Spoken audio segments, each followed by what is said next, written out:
నమస్తే, నేను మీ రేవంత్ చలమల. సో ఈ రోజు ఒకసారి గోల్డ్ అండ్ సిల్వర్ గురించి మాట్లాడదాం. సో చాలామంది ఇన్వెస్టర్స్ కొంచెం గోల్డ్ అండ్ సిల్వర్ మీద బాగా ఇంట్రెస్ట్ చూపిస్తున్నారు. So investing in gold and silver మంచి రిటర్న్స్ ఇస్తాయా అని ఒక ఉద్దేశంలో చాలామంది ఈటీఎఫ్ బయింగ్ కూడా చేస్తున్నారు. అండ్ ఎస్, గోల్డ్ అండ్ సిల్వర్కి సంబంధించి కానీ స్టాక్ మార్కెట్కి సంబంధించి కానీ మనం ఏ ఇన్వెస్ట్మెంట్స్ పెడుతున్నా కానీ దానికి సంబంధించినటువంటి అండర్లయింగ్ ఎసెట్ ఎలా పర్ఫామ్ చేస్తుంది అన్న దాని గురించి మనం అర్థం చేసుకోవాలి. స్టాక్ మార్కెట్ పాయింట్ ఆఫ్ వ్యూలో వాల్యుయేషన్స్ అని కొన్ని మాట్లాడుతూ ఉంటాం మనం. అంటే ఎర్నింగ్స్ గ్రో అవుతున్నాయా, రెవెన్యూస్ గ్రో అవుతున్నాయా, సో ఇవన్నీ మనం కన్సిడర్ చేస్తూ స్టాక్ మార్కెట్ పెరుగుతుందా తగ్గుతుందా ఇటువంటి వాటి గురించి మనము ఒక కంక్లూషన్కి వస్తాం. ఓకే, ఇప్పుడు స్టాక్ మార్కెట్ ఎక్స్పెన్సివ్గా ఉంది, మేబీ ఇప్పుడు అండర్ వాల్యూడ్గా ఉంది, ఇప్పుడు ఇన్వెస్ట్ చేయొచ్చు. సో బేసిస్ ఆన్ వాల్యుయేషన్స్ మనం ఒక డెసిషన్కి వస్తూ ఉంటాం. అదేవిధంగా గోల్డ్ అండ్ సిల్వర్ విషయంలో కూడా కొన్ని ఫండమెంటల్స్ ఉంటాయి. సో ఈ వీడియో ఎవరైతే క్లియర్గా చూసి అర్థం చేసుకుంటారో వాళ్ళకి గోల్డ్ అండ్ సిల్వర్కి సంబంధించి ప్రైజెస్ ఎలా మూవ్ అవుతాయి అన్న దాని గురించి ఫుల్ క్లారిటీ వస్తుంది. సో గోల్డ్ అండ్ సిల్వర్కి సంబంధించి మీరు ఒక ప్రో ఇన్వెస్టర్ అవ్వాలి అని అంటే అట్లీస్ట్ ఈ బేసిక్ పారామీటర్స్ని మీరు గమనించాలి. సో ఇప్పుడు చార్ట్ మీ ముందులో ఒక చార్ట్ని డిస్ప్లే చేస్తున్నాను. సో క్యాండిల్స్ తోటి గ్రీన్ కలర్ రెడ్ కలర్తో ఏదైతే కనిపిస్తుందో అది ఇండియన్ గోల్డ్ ఫ్యూచర్స్, అండ్ ఏదైతే బ్లూ కలర్ లైన్లో కనిపిస్తుందో అది గ్లోబలీ ట్రేడెడ్ గోల్డ్ అనమాట. So basic if you see మనకు 2015 దగ్గర నుంచి కంపారిజన్ పెట్టుకుంటే గ్లోబల్గా ట్రేడ్ అవుతున్నటువంటి గోల్డ్ అనేది when compare to Indian gold చాలా లోవర్ లెవెల్లో ఉంది. సో బేసిక్గా ఈ డిఫరెన్స్ ఎందుకు వస్తుందో అర్థం చేసుకోవాలి. సో గోల్డ్ ఇన్వెస్ట్మెంట్స్ ఈవెన్ మన ఇండియన్స్ ఎన్ఆర్ఎస్ కొంతమంది గోల్డ్ బాగా పెరుగుతుంది కదా యూఎస్లో కూడా ఇన్వెస్ట్మెంట్ పెడుతూ ఉంటారు. కానీ ఇక్కడే ఒక చిన్న మెలుకు ఉంటుంది. గోల్డ్ అనేది వెన్ కంపేర్ టు యూఎస్ ఇండియాలో ఎక్కువ గ్రో అవుతుంది. ఇక్కడ మీకు కనిపిస్తుందే దాని యొక్క ఎవిడెన్స్. 2015 నుంచి మీరు కంపేర్ చేస్తే గోల్డ్ మనకి 400% ఇండియాలో రిటర్న్ ఇస్తే, అదే ఇన్ డాలర్ టర్మ్స్ అది 267% మాత్రమే రిటర్న్ ఇచ్చింది. దాదాపుగా 130 యావరేజ్ 130% ఆల్మోస్ట్ మనకి ఇండియన్ గోల్డ్కి యూఎస్లో ఉన్న గోల్డ్కి మధ్య డిఫరెన్స్ ఉంది. అదే రూపీ డిప్రిసియేషన్ వల్ల జరిగేది. మనం గోల్డ్ పర్చేస్ అంతా కూడా డాలర్స్లో చేస్తూ ఉంటాం. సో బేసిక్గా ఒక డాలర్ కొన్ని సంవత్సరాల క్రితం 40 రూపాయలు ఉందనుకోండి, ఒక డాలర్ కొనడానికి మనం 40 రూపాయలు ఇచ్చి డాలర్ని ఎక్స్చేంజ్ చేసుకుంటాం. అక్కడ గ్లోబల్గా ఉండేటువంటి గోల్డ్ వాల్యూ మాత్రం డాలర్స్లోనే పెరుగుతుంది, రూపీకి సంబంధం లేదు.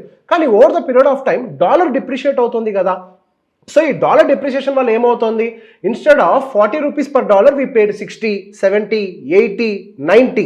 అంటే మనకి అక్కడ డాలర్స్లో ట్రేడ్ అయ్యే గోల్డ్కి మన ఎక్సెస్ రూపీస్ని పే చేస్తున్నాం. అది డాలర్ అప్రిసియేషన్ వల్ల అవ్వచ్చు, లేకపోతే రూపీ డిప్రిసియేషన్ వల్ల కూడా జరగచ్చు. దాని వల్లనే మీకు ఇప్పుడు ఆ గోల్డ్ యొక్క ప్రైజెస్ లాస్ట్ 15 ఇయర్స్లో అప్రాక్సిమేట్ 10 ఇయర్స్ టైం ఫ్రేమ్లో ఇండియాకి అండ్ డాలర్లో పర్చేస్ చేసిన వాళ్ళకి దాదాపుగా 130% డిఫరెన్స్ ఉంది.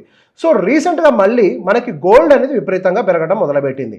ఒక్కసారి గోల్డ్ మనము ప్రీవియస్ హై అంటే గతంలో ఒక హై మేక్ చేసింది కదా, ఆ హై నుంచి మా గోల్డ్ కిందకు వచ్చింది, మళ్ళీ పైకి వెళ్ళింది.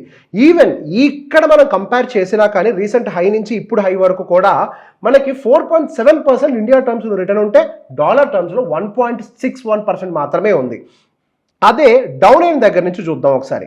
డౌన్ అయిన దగ్గర నుంచి చెక్ చేస్తే 11.85% మనకి ఇండియాలో గోల్డ్ రిటర్న్స్ ఉంటే ఇన్ డాలర్ టర్మ్స్ అది కేవలం 9% ఉంది. దీనికి గల కారణం రీసెంట్గా ఇండియాలో రూపీ బాగా డిప్రిషియేట్ అవ్వటం. ఇందాక చెప్పాను కదా, ఒక డాలర్ కొనడానికి ఎన్ని రూపీస్ ఎక్స్చేంజ్ చేస్తున్నాం అనేది. సో ఇక్కడ మనకి డాలర్ అప్రిషియేట్ అయినా రూపీ డిప్రిషియేట్ అయినా కానీ ఇండియాలో గోల్డ్ కానీ సిల్వర్ కానీ దాని యొక్క ధరలు బాగా పెరుగుతాయి.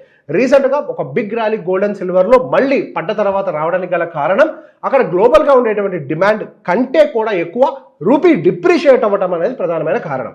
సో ఇక్కడ మీరు అర్థం చేసుకోవాల్సిన పాయింట్ ఏంటి, ఒకవేళ రూపీ అప్రిషియేట్ అయింది అనుకోండి, ఆటోమేటిక్గా గ్లోబల్గా వచ్చేటువంటి గోల్డెన్ రిటర్న్స్ కంటే కూడా ఇండియాలో వచ్చే గోల్డ్ రిటర్న్స్ తగ్గుతాయి. ఇప్పుడు మనకు రూపీ డిప్రిషియేట్ అవడం వల్ల గోల్డ్ రిటర్న్స్ పెరిగాయి. మరి రూపీ అప్రిషియేట్ అయితే బై డిఫాల్ట్గా గ్లోబల్గా గోల్డ్ పెరిగే దాంతో పోలిస్తే ఇండియాలో తక్కువగా పెరుగుతుంది. సో ఇక్కడ ఒక చిన్న కాన్ఫిడెన్స్ ఏంటంటే యూజువల్గా డాలర్ అనేది ఎప్పుడు ఇండియాకి అగేన్స్ట్గా అప్రిషియేట్ అవుతూనే ఉంటుంది. సో డాలర్కి అగేన్స్ట్గా కూడా ఒక మంచి హెడ్జింగ్ టూల్ కింద మనకి ఇండియాలో గోల్డ్ అనేది బాగా పనిచేసింది. సో ఇదొక కాన్సెప్ట్. దీంతో పాటుగా ఒకసారి సిల్వర్కి సంబంధించి కొన్ని అంశాలు మనం గమనించాలి. సిల్వర్ రీసెంట్గా బాగా పరిగెడుతుంది, దీని గురించి అందరికీ ఐడియా ఉంది. సో సిల్వర్ ఇప్పుడున్న ప్రైజింగ్ ఆల్ టైమ్ హైలో ఉందని అందరూ అనుకుంటున్నారు. గతంలో ఎప్పుడు చూడనటువంటి ఒక హై మనకి సిల్వర్ చూస్తుంది అని చెప్పేసి మనం మాట్లాడుకుంటున్నాం. అదే ఒకసారి గ్లోబల్ మార్కెట్తో మనం కంపేర్ చేసి చూస్తే ఈ సిల్వర్ ఏదైతే ఒక హైని మేక్ చేసిందో గతంలో కూడా 2011లో కూడా హియర్ అండ్ దేర్ ఆ ప్రైజెస్కి వెళ్ళి మళ్ళీ అక్కడి నుంచి కిందకు వచ్చి మళ్ళీ పైకి వెళ్ళడం జరిగింది. సో ఇప్పుడు మళ్ళీ సిల్వర్ యొక్క డిమాండ్ అంత పెద్ద యూకవ్, గోల్డ్ విషయంలో ఇలా ఉండదు, గోల్డ్ స్టడీగా పైకి వెళ్తూ ఉంటుంది. అదే సిల్వర్ విషయంలో చూడండి, 2011లో విపరీతమైన పీక్ ఫార్మేషన్ జరిగింది, కిందకు వచ్చింది, మళ్ళీ పైకి వెళ్ళడం జరిగింది. ఇప్పుడు మళ్ళీ దాని యొక్క ప్రీవియస్ హైని 2011 తర్వాత ఇప్పుడే హైని బ్రేక్ చేసింది. దానికి గల కారణం ఏంటి అనేది ఇప్పుడు ఐడెంటిఫై చేద్దాం. సో దీన్ని ఇప్పుడు రీసెంట్గా పెరగడానికి అందరికీ తెలుసు, మనకి డిమాండ్ ఎక్కువ ఉంది, ఎలక్ట్రానిక్ గ్యాడ్జెట్స్, కార్స్ వాటిలో వాడుతున్నారు అని. సో దీనికి సంబంధించి the silver institute, the global source అని అంటారు, the global source the silver institute అనేది కొన్ని డేటాస్ని ప్రొవైడ్ చేసింది. 2016 నుంచి 2025 ఫైనాన్షియల్ ఇయర్ వరకు వాళ్ళు క్యాలెండర్ ఇయర్స్ని ఫాలో అవుతూ ఉంటారు. సో ఆ క్యాలెండర్ ఇయర్స్ ప్రకారం డిమాండ్ అండ్ సప్లై ఎట్లుందనేది వాళ్ళు మనకి ఒక క్లియర్ ఎస్టిమేట్ అనేది ఇచ్చారు. ఇక్కడ మనం గమనించినప్పుడు 2016లో మనకి సప్లై ఆఫ్ సిల్వర్ ఎక్కువ ఉంది, డిమాండ్ ఆఫ్ సిల్వర్ అనేది తక్కువ ఉంది. సో 2016లో మనకి సిల్వర్ అనేది బాగా తక్కువ ఉంది. మనకి డేటా అంతకంటే ముందు లేదు, మేబీ అంతకంటే ముందు కూడా డిమాండ్ అండ్ సప్లై వర్సెస్ మనకి మిస్ మ్యాచ్ జరుగుంటుంది, అందుకే అట్లా జరిగింది. సో మనకి డిమాండ్ ఎక్కువ, సిల్వర్ సప్లై తక్కువ ఎప్పటి నుంచి మొదలైంది? హియర్ అండ్ దేర్ 2020 సంవత్సరం దగ్గర నుంచి అది మొదలైంది. సో 2020 సంవత్సరం దగ్గర నుంచి మీరు గమనిస్తే మనకి సిల్వర్ చూడండి, ఇక్కడ స్పైక్ కనిపించిందా? సో సిల్వర్ యొక్క స్పైక్ ఇక్కడి నుంచి మొదలైంది. సో బేసిక్ అక్కడి నుంచి మనం గమనించడం మొదలు పెడితే సిల్వర్ యొక్క డిమాండ్ కంటిన్యూస్గా గ్రో అవుతూనే ఉంది, అండ్ వేరే సప్లై దాన్ని ఇప్పటి వరకు మీట్ అవ్వలేదు. ఈవెన్ 2025లో కూడా దాని యొక్క సప్లైని ఇంతవరకు మీట్ అవ్వలేదు. సో ఆ సప్లై మీట్ అవ్వలేదు కాబట్టి మనకి యూజువల్ కేస్ డిమాండ్ ఎక్కువ ఉందంటే ఏమవుద్ది? ధర పెరుగుద్ది. సప్లైతో కంపేర్ చేస్తే డిమాండ్ ఎక్కువ ఉంది కాబట్టి బై డిఫాల్ట్గా పైకి వెళ్ళింది. సో ఈ డిమాండ్ని 2020 సంవత్సరం దగ్గర నుంచి ఈ డిమాండ్ దేని వల్ల పెరిగింది అనేది ఒక్కసారి మీరు అబ్జర్వ్ చేయడం మొదలు పెడితే మనకి ఇక్కడ డిమాండ్ ఇన్ ఇండస్ట్రియల్ టోటల్ అంటే electronics and electrical and electronics అవ్వచ్చు, ఎలాయ్స్ అయి ఉండొచ్చు. సో బేసిక్గా there are multiple industrial materials ఉంటాయి కదా, అదే industrial total. So if you see ఇక్కడ కన్సిస్టెంట్గా గ్రో అంటే స్టేబుల్గా ఉండేటువంటి ఇండస్ట్రియల్ డిమాండ్ 2020లో కొద్దిగా డ్రాప్ అయి 2021 నుంచి స్లోగా డిమాండ్ని పెంచుకుంటూ వెళ్ళింది.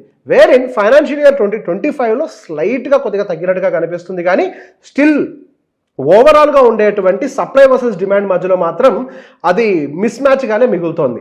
సిల్వర్ యొక్క సప్లై పెరగట్లేదని అంటే మనం గమనిస్తే 2016 నుంచి 2025 వరకు హియర్ అండ్ దేర్ సేమ్ టన్సే ప్రొడ్యూస్ అవుతున్నాయి. మనకి డిమాండ్లో మాత్రం వేరియేషన్ వచ్చింది. 2016లో 993 టన్నుల మనకి డిమాండ్ ఉంటే ఇప్పుడు 2025కి వచ్చేసరికి 1148 టన్నుల డిమాండ్ అవసరం పడుతోంది. వేరిన్ సప్లై 2016లో 1057 ఉంటే ఇప్పుడు 1030 సప్లై ఉంది. సో సప్లై పాయింట్ ఆఫ్ వ్యూలో సేమ్ ఉంది, కానీ డిమాండ్ స్లోగా పెరగటం వల్ల సో ఈ డిమాండ్ గోయింగ్ ఫర్దర్ కూడా పెరుగుతుందా అంటే that depends upon the electrical production. ఇప్పుడు ఒకవేళ సిల్వర్ అనేది బాగా ఎక్స్పెన్సివ్ అవుతోంది, మేము దాని బదులు వేరే ఆల్టర్నేటివ్ మెటీరియల్ ఐడెంటిఫై చేస్తాము అని కనుక ఇండస్ట్రీస్ అనుకున్నాయి అని అంటే అప్పుడు అగైన్ ఇన్ సిల్వర్లో డిమాండ్ అండ్ సప్లై మధ్యలో డిఫరెన్స్ అనేది క్రియేట్ అయ్యి సిల్వర్ అక్కడి నుంచి పట్టడానికి కూడా అవకాశం ఉంటుంది. అట్ ద సేమ్ టైం ఒకసారి గోల్డ్కి సంబంధించిన డిమాండ్ అండ్ సప్లైని కూడా చూద్దాం. సో గోల్డ్కి సంబంధించినటువంటి సప్లై మనకి ఇది Q3 2024, Q4 2024 అట్లా Q3 2025 వరకు మన దగ్గర డేటా ఉంది. సో సప్లైకి సంబంధించి మీరు గమనిస్తే మనకి సప్లైలో పెద్ద ఎత్తున వేరియేషన్స్ అయితే రాలేదు. Q3 2025లో దాదాపుగా 13 టన్నుల వరకు కూడా మనకి సప్లై అనేది జరిగింది. అంటే మైనింగ్ అవ్వచ్చు, రీసైక్లింగ్ అవ్వచ్చు, ఇవన్నీ కూడా హెడ్జింగ్ అవ్వచ్చు. సో ఓవరాల్గా చూసుకుంటే 1313 టన్నుల వరకు కూడా ప్రొడ్యూస్ అవుతుంది. అదే డిమాండ్ పాయింట్ ఆఫ్ వ్యూలో చూస్తే గోల్డ్ డిమాండ్ ఇక్కడ మనకి when compared to the supply Q3లో మనకి తగ్గింది. That could be one reason మనకి ప్రీవియస్గా ఒక ఫాల్ కూడా క్రియేట్ అవ్వడానికి. వేర్ ఇన్ మనకి Q2 2025లో కూడా సప్లై తక్కువగానే ఉంది, అంటే సప్లై కంటే డిమాండ్ తక్కువగానే ఉంది. వేర్ ఇన్ Q1 2025లో when compare to supply demand is higher. When Q4 2024లో సేమ్ కండిషన్, సప్లై కంటే డిమాండ్ ఎక్కువ ఉంది. ఇక్కడ మళ్ళీ Q3 2024లో మనకి సప్లై కంటే డిమాండ్ అనేది తక్కువగా ఉంది. సో బేసిక్గా demand and supply between the gold మధ్యలో ఒక పీక్, ఒక 3-4 క్వార్టర్స్ వరకు కూడా పీక్ అయింది, కానీ మిగతాదంతా కూడా హియర్ అండ్ దేర్ మనకి డ్రాప్ అవుతూ పెరుగుతూ here and there same maintain అవుతూ ఉంది.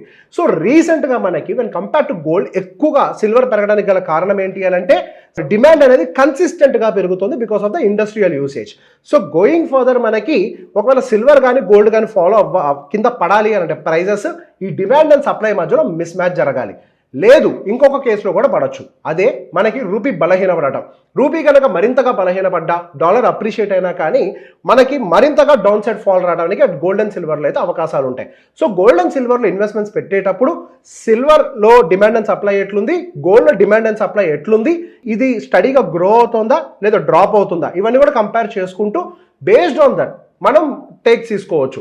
సో బేసిక్గా మనకి ఆ మార్కెట్ అనేది ఎప్పుడైనా గుర్తుపెట్టుకోండి, ఎగ్జిస్టింగ్గా ఉండేటువంటి దాంతో కంటే కూడా ఫ్యూచర్లో ఇంకా ఏదైనా డిమాండ్ పెరుగుతుందని ఎస్టిమేషన్స్ కూడా పెరిగిపోద్ది.